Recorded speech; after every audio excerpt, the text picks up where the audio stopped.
about the patriotism and the heroics of the people that lost their lives that day. It's really, what can we do to prevent that from ever happening again? And I'm kind of surprised. You know, I come from Western Pennsylvania, and people look at things in maybe a little different fashion. When I'm not down here in Washington, D.C., amid all these brains and all the intelligence, and you get back home and you talk to people, if I were to say to you, Lieutenant Colonel Wood, what does 9/11 mean to you? This last 9/11? Just 9/11. Like I would say, December 7th. What does December 7th? 9/11 usually means... It's an attack upon the United States of America. Mr. Nordstrom. The same. Ms. Lamb. The same.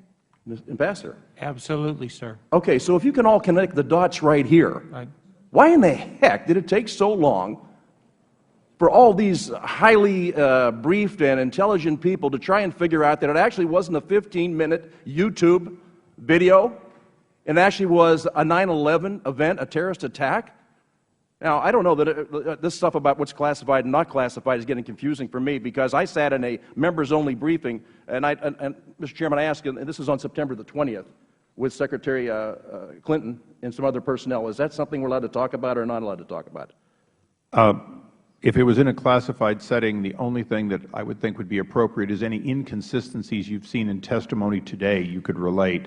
Otherwise, the specifics, I couldn't judge it from Okay. Well, it comes down to this. What caused this? And Ms. Lamb, I read through your testimony. It had to be horrible to sit there and watch it in real time, what was going on. And I read another account where this is kind of strange. That same night, this is about the ambassador. At 8:30 p.m., the ambassador said good night to a visiting Turkish diplomat outside the compound, and the streets were empty. But at 9:40 p.m., noises, gunfire, and an explosion were heard by the agents located in the TOC building or TOC in Building B. It is absolutely preposterous to me that we would watch Ambassador Rice go out and say what happened 5 days later, that I would sit in a briefing and it was, no, you have it all wrong. This is not a terrorist. This is a result of a 15-minute YouTube. Now, we are either in denial or, unfortunately, and I know some of the members are concerned because I got to tell you, it's very unfortunate that terrorists don't recognize that this is an election year. And they tend to just do what they want anytime they want to us. And when we have a weakened position around the world, and when we leave our embassies and our consuls and our people as unprotected as we do, and then we say, you know what, this is terrible because this is 27 days before an election. Why are we bringing it up now? And I ask the same question. Where the heck were we before 9/11, this 9/11? Why weren't we questioning it then? My goodness. 230 security incidents in Libya between June of 2011 and July of 2012. Of those attacks, 48 took place in Benghazi, 2 of which at the U.S. diplomatic compound and the scene of the September 11, 2012 terrorist attacks. And we are still saying, I think it's a result of a video that was on YouTube. And this is based on intelligence. Now, listen, I got to ask you, Ambassador Kennedy, because you say you couldn't possibly have had a different idea about it than Secretary Rice did when she went before the nation on September the 16th. I'm going to tell you, this thing smells. From every single angle. Listen, I mean, it waddles like a duck and quacks like a duck. It's a duck. And for you to come in here and say, well, it was based on some of the things I knew, but I can't tell you all that I knew. We've got 4 Americans dead. And I got to tell you, it's very upsetting for me to go back home and look at those people in the eye, people who don't do what we do here with all the briefings and all the intelligence, just guys that go out and work every day and women that go out and work every day, and they can come home and they can figure it out. But we're still trying to figure it out and piece it together, and you watch it in real time. And the account wasn't there. The ambassador is that night saying goodbye to a Turkish friend outside the gates, and everything was quiet. But my goodness, those terrorists got a hold of that, or these Islamic extremists got a hold of that video, and between 8:30 and 9:40, they decided to just go crazy. And Africa's on fire. And Mr. Norris, thank you for pointing out, as Mr. Romney did, that hope is not a strategy. And I feel sorry for you and Lieutenant Colonel Wood to have to come here because it is you who are on the ground. You're not watching in some faraway room in real time. Your people are there in real time. We've watched our colleagues be killed. And the question doesn't become, what is it that we didn't know? It is because we have become lax. We have dumbed down. We've turned down the dial. You know, by the way, At the same time, and I know it's about the money to some degree, right? Although I saw a whole list of all the things that we were able to do to you. Apparently, it wasn't for the money there. Did you know that at the embassy in Vienna, in early May, we did a beautiful, beautiful presentation of the embassy going green. Spent $110,000 on a little electrical thing to plug the cars in. Had 2 volts there. Had 100 people there. We're sipping champagne and eating hors d'oeuvres. And my goodness, my goodness. On September 11th, we had a tough day and a couple bumps in the road. I thank the gentleman. I got to tell you, Mr. Chairman, I appreciate it. I know I'm going over, but the people of America should be outraged to have to sit here and listen to what we're saying and say, what are we doing to protect the other embassies and our personnel on the right? They are true patriots. But you know what they rely on? The State Department for their security. And we let them down. Thank you, Mr. Kelly. Mr. Chairman, there was no question there, Ambassador. I perceive no question. The gentleman felt he had no question. With that, we go to the gentleman from Florida for 5 minutes. Thank you, Mr. Ross. Thank you. Mr. Nordstrom, earlier in your testimony, you were discussing your recollection of the conversation that you had had with 2 agents in the room regarding the denial of the extension of the SST. Now, and it was your understanding that you were not to request an extension at that point. Is that correct? That's correct. And who was on the other end of the line that told you that? I was on the telephone call with Das Lamb. Okay. Was Ms. Lamb on the phone call with you? That is Das Lamb. Sorry. Okay. Yeah. So she did tell you that. That's correct. Okay. Now, she just the other day in an interview with the committee indicated that on your July 9th cable to Washington requesting security personnel, you didn't formally request an SST extension. In fact, you just made a recommendation. Can you explain if there's a difference between recommendation or request? I and Post felt that was a pretty clear request for resources. Had you done it before with the idea that it was a request? I believe it was also titled Request for Continued TDY Staffing. And it was a denial of that extension? Well, actually, we never actually received a response. Other than that phone conference? Other than that phone conference that you were on? Correct. Okay. We never received a response to the And as a result of that phone conference where you were denied, did you seek any further effort to follow up or make a re-request? I believe, actually, to clarify, the telephone call was prior to sending in the cable. What we decided, since we continued to get resistance, instead of specifically asking for SST or MSD or whatever, we just said, you know what, give us the 13 bodies, wherever you come from, and that's the way in which we crafted the cable. Now, Mrs. Lamb, you testified in an interview with this committee that you trusted your RSOs in the field, such as Mr. Nordstrom. Now, how do you square that statement with you telling Mr. Nordstrom that you would not support an extension of the SST? The cable that he sent in indicated that any of the categories. But before the cable was the phone conversation. That's correct. And you wouldn't support his request or his recommendation at that time? Because we had Department of State diplomatic security assets that could do the same functions of the remaining. And that was explained to him as well? Yes, sir. Now, Lieutenant Colonel Wood, I understand that you were the senior officer of the SST team. Is that correct? That's correct, sir. And do you have any reason to believe that if you had to go up your chain of command at AFRICOM for a request from the State Department that they extend the tour of duty of an SST, that your chain of command would not grant that? Absolutely. General Ham was fully supportive of extending the SST as long as they felt they needed them. So the resources were available for the SST? Absolutely. And had they been there, they would have made a difference, would they not? They made a difference every day they were there when I was there, sir. They were a deterrent effect. Thank you. Now, Ambassador Kennedy, just real quickly, and everybody's been beating this, and I understand it, but I just want to reconcile it in my own mind. Here we've got the official statement of the State Department that this protest, this attack, was all as a result of a video that was controversial, but yet the next day the President of Libya comes out and says, well, it was not as a result of a controversial video. In fact, he had no doubt that it was an act of terrorism. And so I guess my question is that the Libyan intelligence so superior to the American intelligence that they knew within 24 hours that it was a terrorist attack, and within 6 days we're still saying that it was a result of a video? Mr. Ross, I'm going to take a liberty here, and I'm going to correct one point, if I might.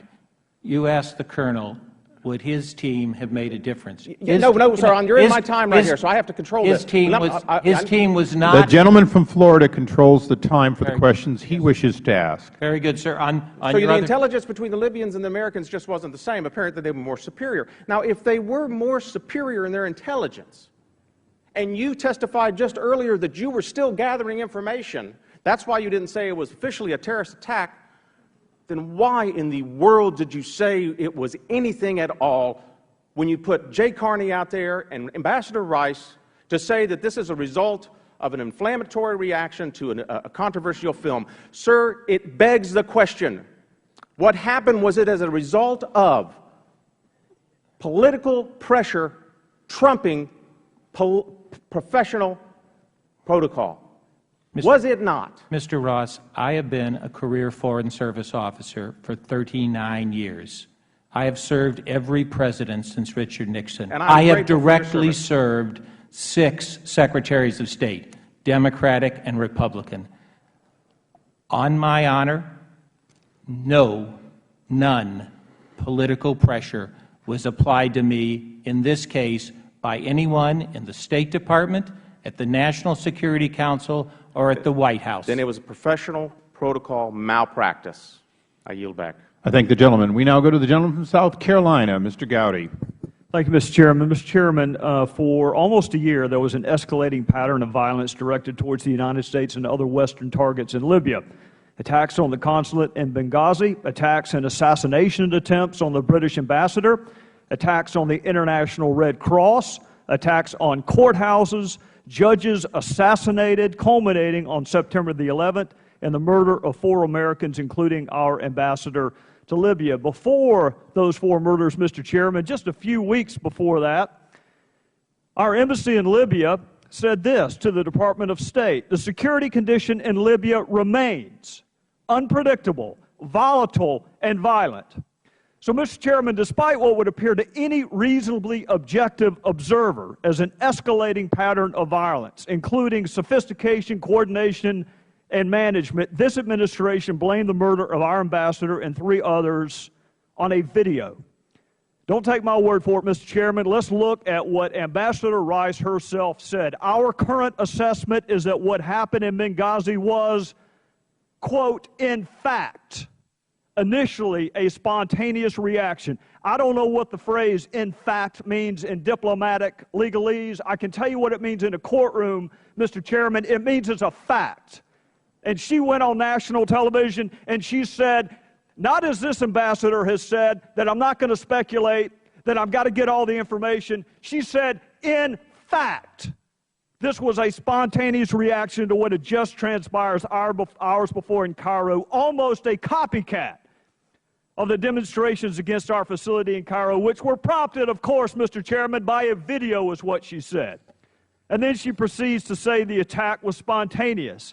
I can think of few things, Mr. Chairman, more antithetical to spontaneity than a 12-month-long prologue of violence in Libya. And then she said she relied solely and squarely on the information the intelligence community provided. Mr. Chairman, I would like to have another hearing where we can ask Ambassador Rice under oath, who told you what when? You're going to blame the intelligence committee? You come before this committee and you tell us who told you it was a video. Who in the intelligence community said it? Who in the diplomatic community blamed this on a video? And then we move to Jay Carney, who's the spokesperson for the leader of the free world. This is what he said, Mr. Chairman. I'm saying based on information that our initial information that includes all information, we saw no evidence to back up claims by others that this was a pre-planned or premeditated attack. What we saw was evidence that it was sparked by the reaction to this video. And that is what we know thus far based on evidence, concrete evidence, close quote. Mr. Chairman, you know that in former life, I spent a little time in the courtroom. So when I hear the phrase concrete evidence, it means something to me. That's even stronger language than simply saying something is in fact. So 2 representatives of this administration gave demonstrably false statements, not just to us, but to our fellow citizens on national television. Now, is the explanation for those demonstrably false statements, as my colleague from Florida just asked, was it negligence? Was it just a reckless disregard for the truth? Or was it more nefarious than that? Mr. Chairman, the American people are reasonable. People understand investigations take time. People don't expect you to speculate until you have all the facts. What they will not forgive, Mr. Chairman, is being misled. We want our questions answered, and I want them answered by the people that went out before the American people and sought to mislead them by blaming this on a video when there is no evidence, concrete or otherwise, to support the assertions made by this administration. Mr. Chairman, I just had a conversation with Jason Chaffetz out back, and I hope he doesn't mind me saying this. He still gets emotional talking about what he saw in Libya. There were 4 brave Americans who died under circumstances that we can scarcely fathom. The terror, the fear, the anarchy of being killed in that fashion. They did what their country asked them to do. They stood post under dangerous circumstances even after requests for security were denied. They stood their post. The least we can do is stand this meager post that we've been assigned and demand that this administration speak the truth to the people it's supposed to serve. This was never about a video. It was never spontaneous. This is terror. And I want to know why we were lied to. And I yield back. The ranking member, yes. Yeah, I have to, as an officer of the court, I'm looking at the transcript from the date, and I'll read it if you want. I mean, to sit here and accuse one of our fellow citizens and Secretary Rice of lying, that's a very, very serious statement. And I'm very concerned about that because, I mean, she made it clear over and over again that she was dealing with the information that she had at that moment. And she said it over and over. I've looked at every single interview. And I think we have to be very careful. Just as the gentleman talks about he wants the truth and all that to come forth, I'd be happy to join and have Ms. Rice come up here. But I think we've got to be careful. A distinguished attorney, a distinguished woman, she made it emphatic. She said, this is the information I have at this moment. Okay. I appreciate the gentleman's comment. I would inform the committee that the ranking member and I will be requesting a classified interview at the earliest possible date, perhaps as early as next week, that would be similar to the one that Ambassador Kennedy was in yesterday, and we'll inform both sides as soon as that's been granted. Additionally, it is our intention to follow all of the clues to where they lead, including how a week after this people could still say with certainty that in fact something was true that we now know not to be true. And I appreciate the ranking member's statement. Thank you, Mr. And I thank the gentleman from South Carolina. With that, we now go to the ever-patient senior member of the Foreign... Oh, I'm sorry. We now go to the equally patient gentleman from Texas, Mr. Farnold. I'm not sure my wife would agree with you on patience, but... Well, she's actually more patient than you. We've met her. Anyway, after listening to Mr. Gowdy, we have a list of 4 brave Americans who gave their life for this country: Ambassador Stevens, Sean Smith, Glenn Doherty, and Tyrone Woods. And I think Mr. Gowdy hit it on the head. At best, this is negligence. We have an ongoing pattern of requests for more help and it not going up the chain of command. How many more people are we going to have to add to this list? And that's what I want to pursue in this line of questioning. And I'll start with Mrs. Lamb and Ambassador Kennedy. Are there other embassies similarly situated, or other State Department outposts that are asking for more help because of volatile situations that are not getting it? In volatile locations, no, sir.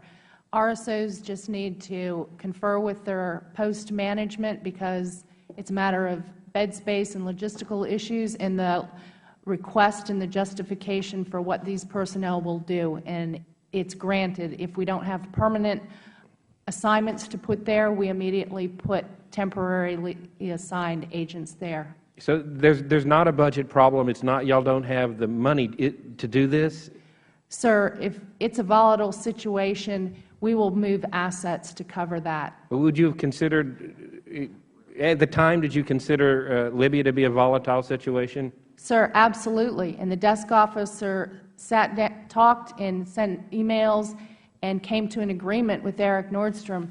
We were trying to get a clearly defined list of exactly what he needed out there. So how long does this have to get tied up in bureaucratic red tape? To me, it's like saying, we're on fire, let's figure out how many firemen to send. Let's just send some. Sir, we did provide everything that he asked for. All right. Sir, do you want my response to that, too? Thank you very much, sir. The answer is we did provide resources, and as a point of clarification following on your question, there's been a large discussion here about the SST team headed by Colonel Woods. The SST team was a Tripoli team. Okay, I want to go to Mr. Nordstrom because he was there on the field. You guys I was talking to you guys about what's happening in D.C. Do you think it was on fire and you needed more people and you communicated that urgently up the chain of command? I think that my cables stand as they are in terms of addressing the assertion from Das Land that there wasn't a specific or detailed list. For the members that are here, they can see that it's more than detailed. I also have a number of memorandums that went back as far as February detailing not just the numbers we needed, but the specific hours those people would be working and the duties. And you didn't get them? Well, I think the question to be asked is, again, as was asserted after my July 9th cable, that the plan was to source our security needs from the Department of State rather than from the Department of Defense. Right. I think the question is, were those resources ever provided? And I think the answer is no. Okay. Do you have anything to add, Lieutenant Colonel Wood? No. Okay.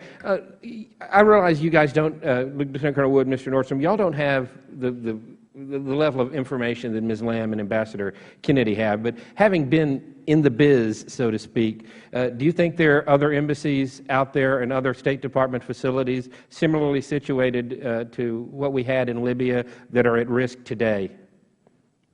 Sir, it is my impression that the cookie-cutter approach or some sort of a plan was being applied to us.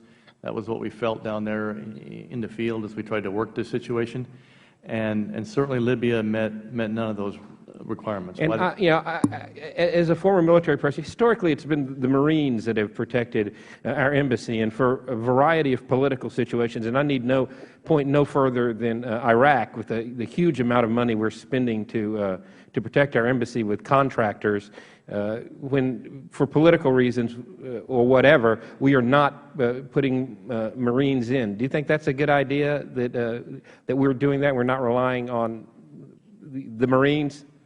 So I think there's definitely a place for it. It needs to be studied, and I think each location is going to present you with a different situation that needs to be looked at for the merits, on its own merits. Well, and I think as we have the Arab Spring coming and we have the freedom and democracy coming to these Arab states, we have got to be aware that sometimes there are going to be times of transitions when the countries are not stable. There may be election results that we don't like, or people who don't like us are elected. And I think we need to take this as a lesson that we need to be much more proactive and project more strength so this doesn't happen in times that can change literally in a matter of hours. I see I'm out of time, so I'll yield back. I thank the gentleman. And with that, we're going to go to our very patient invited members of Congress, starting with the senior member from the Foreign Affairs Committee, Mr. Rohrabacher.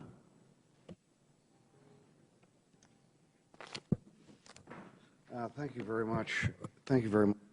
And, as Chairman of the Oversight and Investigation Subcommittee of Foreign Affairs, I appreciate you taking the lead and making sure that we are getting in deep into an issue that's important to the American people. It has been suggested that budget cuts are responsible for a lack of security in Benghazi, and I'd like to ask Ms. Lamb, you made this decision personally. Was there any budget consideration and lack of budget which led you not to increase the number of people in the security force there? No, sir. Okay, that's all I need. Thank you very much. Okay, so it wasn't a lack of money, as we've heard by some people trying to suggest that. Was it a lack of intelligence? Was this a failure of intelligence, or was it a lack of competence? Or is this just something that will happen? No matter how we try, how competent we are, we're going to lose lives like this. Sir, this was an unprecedented attack in size and ferocity, as the words of RSO Eric Nordstrom. And as long as we have the need to be outside of the wire in these volatile countries, Okay. we can't. Okay, well, let me just note that I do not believe that that's the case, but I think that you honestly believe that. There are other factors involved here that make us vulnerable or not vulnerable to these type of evil forces that are in the world. So I'd like to, I know we've touched on these issues of preparedness, et cetera, and the bureaucratic things that people go through to make sure that we don't have this type of suffering and loss of life. But I'd like to focus on not the bureaucratic planning and what could have been done and not done. I'd like to focus on one other area.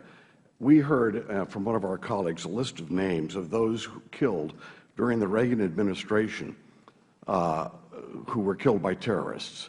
I worked in the Reagan administration, and I can tell you, not once, when all of these Americans were being killed by terrorists, did the administration in any way try to excuse or in any way these murderous attacks as some sort of spontaneous outrage due to something that the administration had done or an American citizen had done. Big difference. We're talking about a mindset that may encourage evil forces in the world to kill Americans.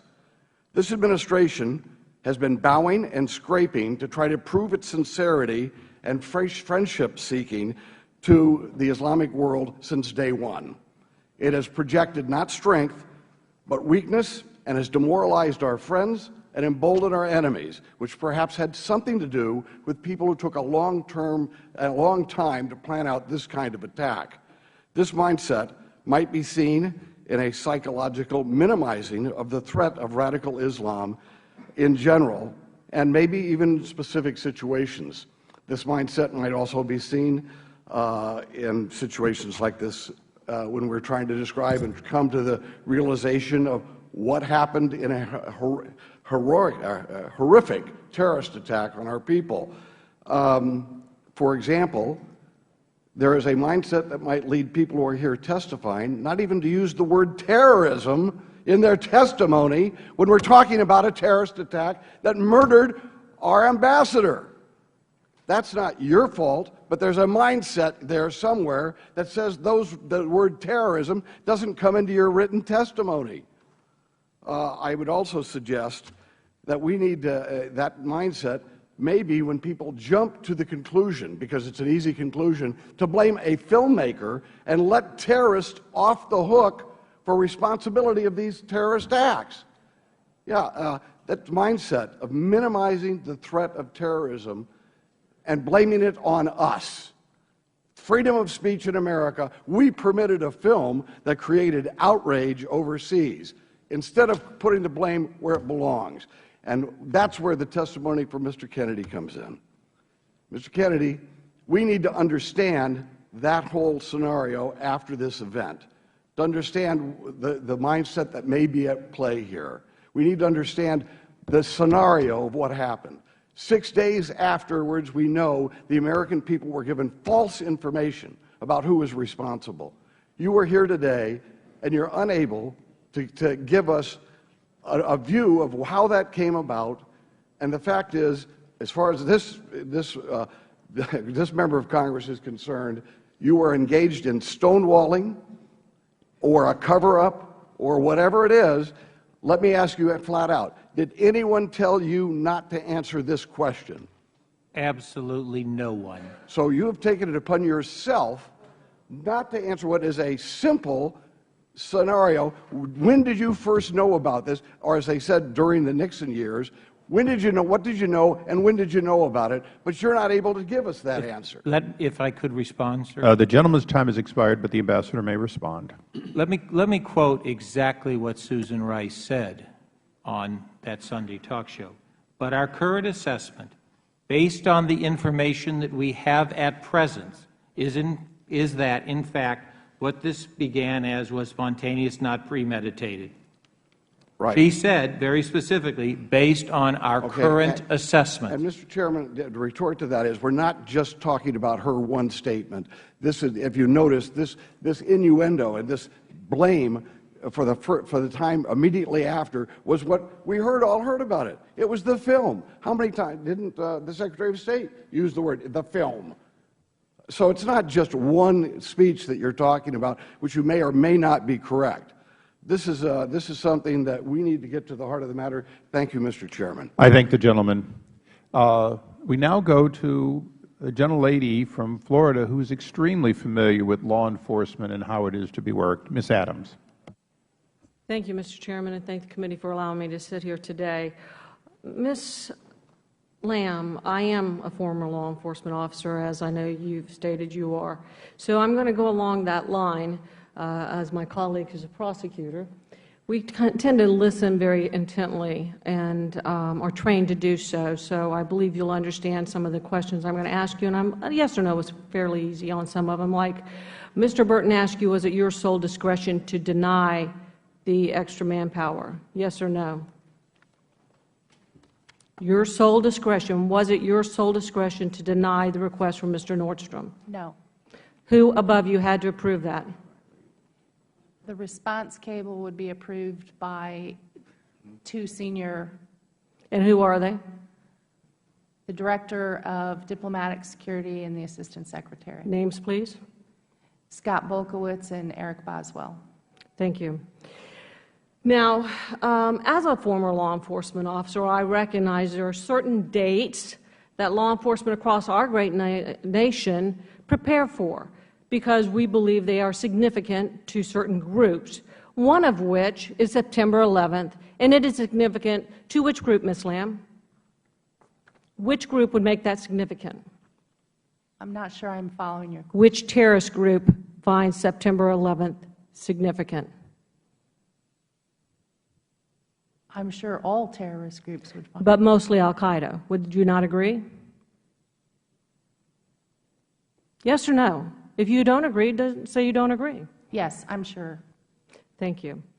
So we have requests over 230 clear incidents. We have, bombings that have already entered our compound. Yet, multiple requests, over 230 clear incidents, violence erupting everywhere around, and you and your agency deny the security personnel that they have requested. And then, on September 11th, which is known to be one of those dates that all law enforcement and many people around the world look at, and I hope you helped her out, Mr. Ambassador. I'm watching very closely and intently, as I was earlier. Why is it that after all of that, that we have our ambassador to the UN go to the talk shows on the Sunday afterwards, and many other people from your agency, even here today, that say, well, with the information that we had, why is it that they said it was a film when everything, all my law enforcement and training taught me, that it was pointing quite differently? Can you answer me, did you believe, on September 11th and the morning after, did you believe that it was a video and not a terrorist attack? Yes, sir, just. With 35 years of experience, I choose to wait until the investigation is complete before drawing a conclusion. Well, that's good, because that's the other thing that I wanted to ask about, too. With my investigation experience, I also know that you follow the leads very carefully, and you don't go out and immediately claim one thing until you do have the facts, Mr. Ambassador. So on September 14th, Ms. Lulin from your agency said that we have an open FBI investigation on the death of these 4 Americans. We are not going to be in a position to talk at all about the U.S. government may or may not be learning about how any of this happened. Not who they were, not how they happened, not what happened to Ambassador Stevens, not any of it, until Justice Department is ready to talk about the investigation. So you did talk about it yesterday. So did the Department of Justice say that they're ready to talk about it, and you therefore can go ahead and give up that information? What we talked about yesterday. I'm asking Ms. Lamb. I'm sorry, I thought you were speaking with Ambassador Kennedy. Did Department of Justice say, okay, our investigation is at a point, you can now release this information? Yes or no? No. So you went ahead and on September 14th, 3 days after the attack, said you wouldn't release it, and then yesterday you did release it, but the Department of Justice did not. The FBI has cleared everything that we've said here today. And yesterday also. I was not in the briefing yesterday. Mr. Ambassador, yesterday also?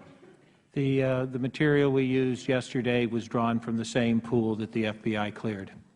The Department of Justice said it's okay to release that information. We presented in a closed session to the Congress. Is the gentlelady referring to the press avail? I am, Mr. I Chair. think it's your press conference in which you sort of stated a lot of things categorically for, I guess, everybody except Fox. I think the distinction, I think the distinction I would draw, Congresswoman, is that there is a difference between the investigation to determine who the perpetrators were and a rendition of the facts that we now know ran out. So there's a timeline, and then there is the cause. And that is the distinction I humbly am making. But your spokesperson said you would not, who they are, who they were, not how they happened, not what happened to the ambassador, not any of it, until Justice Department is ready to talk. Is the Justice Department ready to talk on this? The Justice Department is certainly not ready to talk about the first two of the gentlelady's time has expired, and I don't think you're going to get an answer out of the gentleman on that subject, but I appreciate your effort. The Chair would inform everyone that we're not terribly interested in a second round.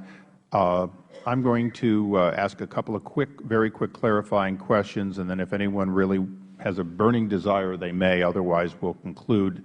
Everyone's been very generous with their time. And it really boils down to, there was a statement that hasn't been covered any further, Ambassador Kennedy, that the DC-3, an aircraft that was available, was taken away because, quote, commercial airline capacity was created, correct? Correct.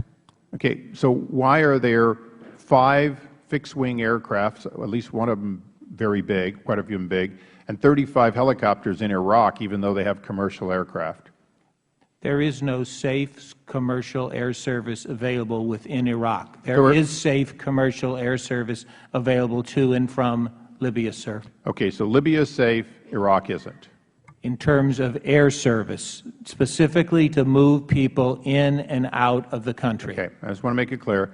Additionally, and I'm not trying to unreasonably use a prop, but I was given it, and I used it in an earlier hearing. Everyone that goes to Iraq gets one of these, or at least an opportunity. This is from a brigade-sized force of diplomatic security personnel. Thank you. It looks better this way. Do you recognize it? Have any of you seen it in Iraq, Ambassador? Ms. Lamb? I've never seen that, sir. It's been told to us in testimony that between 80 and 100 diplomatic security personnel have been working in Iraq over the last year. Is that roughly right? 88, yes, sir. Okay. So Iraq, a place that the war is supposed to be over, it's safe, has like 6,000 contract personnel, 14,000 of our government employees, direct and indirect, and 80 DSS. But you couldn't spare 6 more for Libya. Is that correct? Sir, or you didn't see the need for them? No, No, sir, I'm not sure where the number 6 is coming from. Well, that was the difference between two crews and 3 crews. It would have been a difference of similar numbers had you backfilled with military personnel that were available and offered to you by General Ham. Okay. Sir, as I said, Eric Nordstrom and the desk officer agreed on a number. We fulfilled that number. If he needed 6 additional people, okay, well, Mr. Nordstrom, you're saying you don't agree on the number. That's probably the most important thing to get here straight. You did not, the number available on September 11th is not consistent with what you thought was the need when you were last in country. Is that correct? Whether or not the numbers were agreed upon, when I left, we did not have the 12 numbers that were quote-unquote agreed upon. Thank you very much. I want to thank all of the witnesses. Okay, then I won't close at this point. I recognize the ranking member. Just a few questions. Just following up on what the chairman just talked about, Ambassador, what is the budget for Iraq's embassy? I mean, just an estimation. I think the budget is probably up close to $700–800 million run rate. And what about Libya?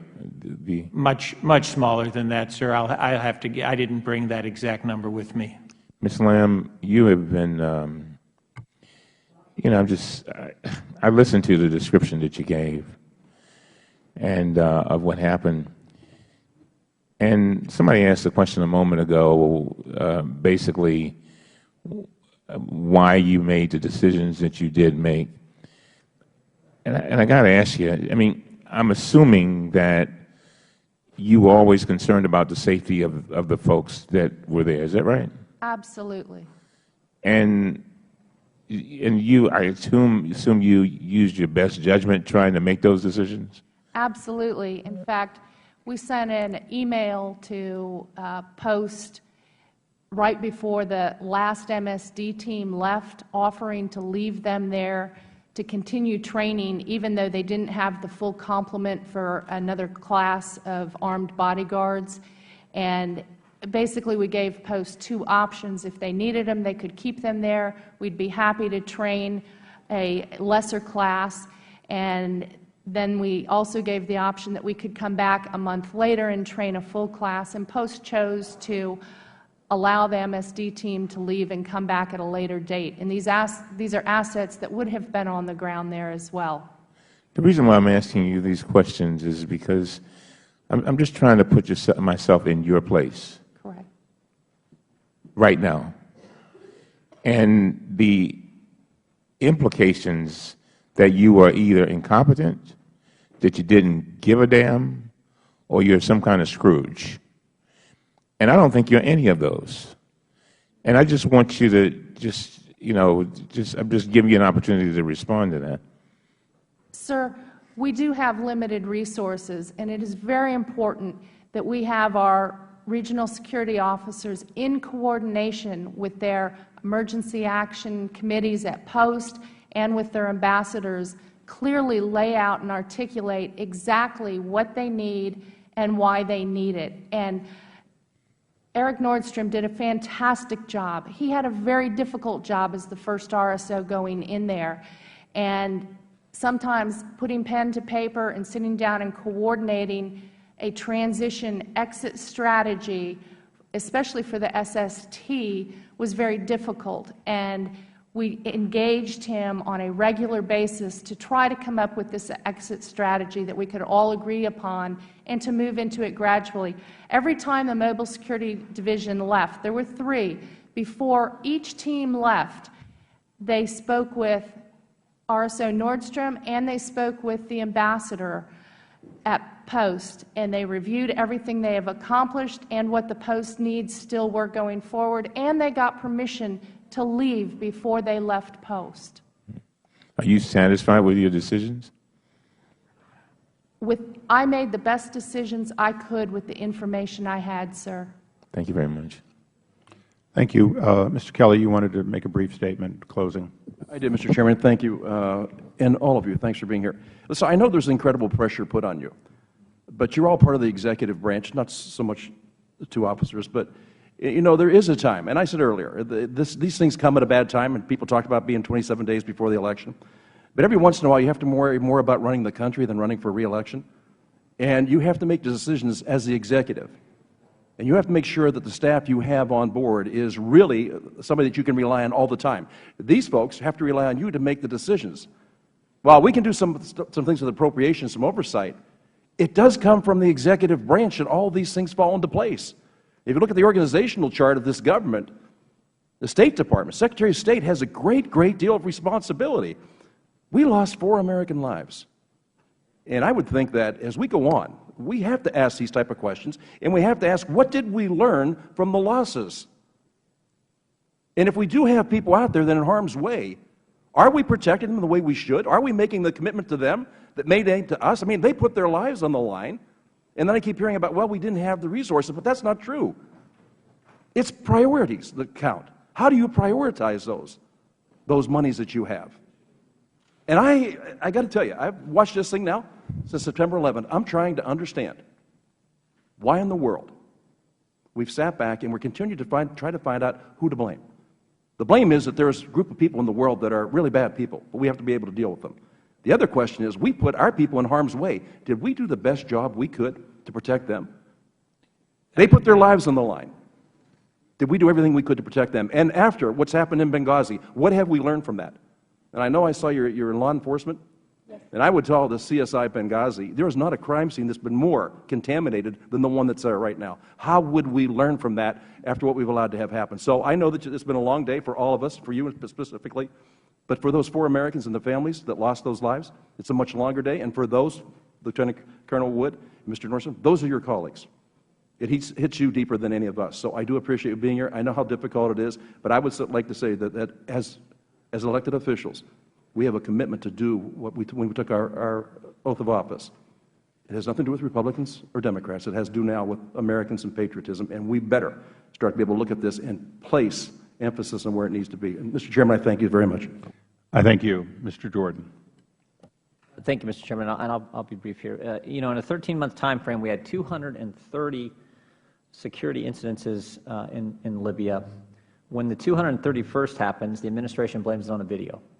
We got 2 guys on the ground who repeatedly ask for additional security personnel and are denied.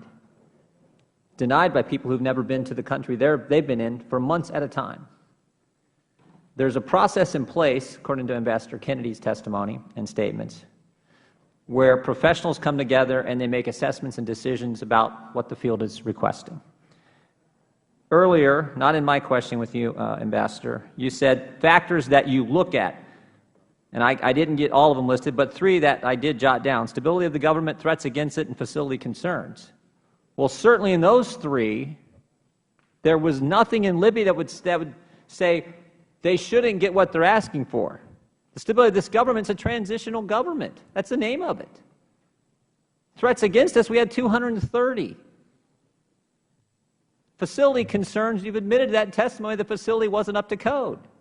So I guess I just want, it seems to me that the $64,000 question is, what would it have took to give the guys on the ground who've been there for months where you haven't been, what would it have took to get the additional security personnel? Would it take 232? 250 incidences? Would it take a government that had been in power 8 months, not 5 months? I mean, what would it have took to do what the professionals in the field felt needed to be done to protect American assets and the lives of these 4 individuals? And we'll start with you, Ambassador, and then Ms. Lamb. We do assessments every day of security around the world. We look at every location. There were 234 incidents. Only 20% of them were in Benghazi. The rest of them were in Tripoli or elsewhere. There had not been a single incident in Benghazi. Were the more serious ones in Benghazi? No, they were elsewhere. Okay.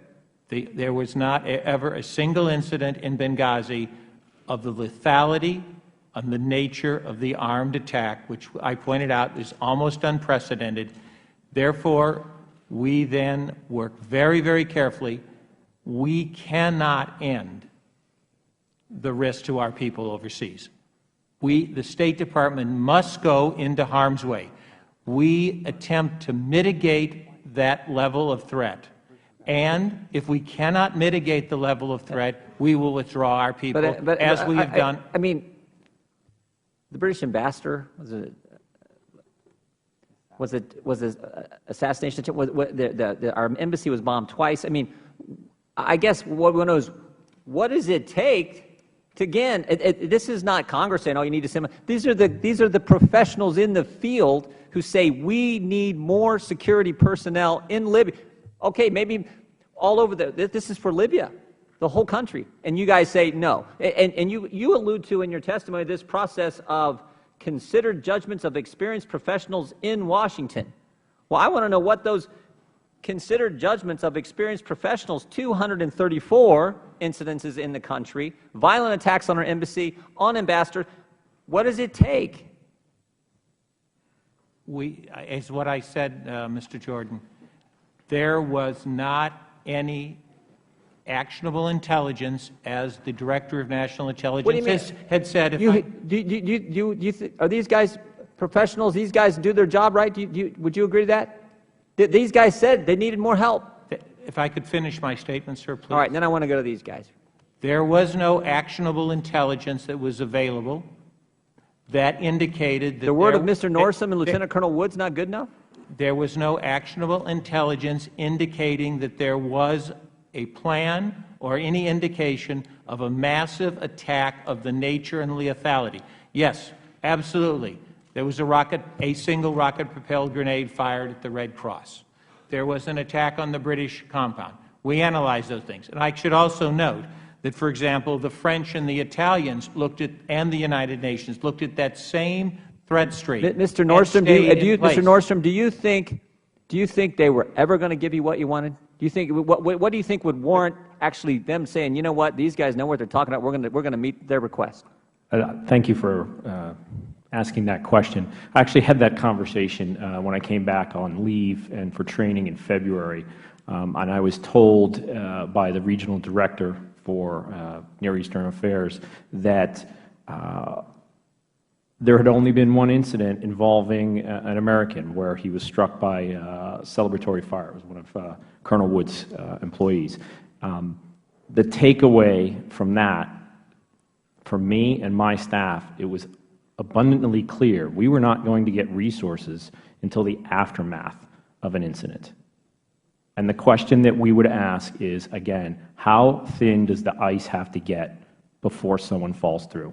If I could, Mr. Chairman, Lieutenant Colonel Wood. The gentleman, Colonel Wood, you can answer also. Yes, sir, I agree with Eric Nordstrom. Not only did we have an individual struck by a bullet, but we also had individual members on the SST that had a shooting incident just before we terminated our duties there.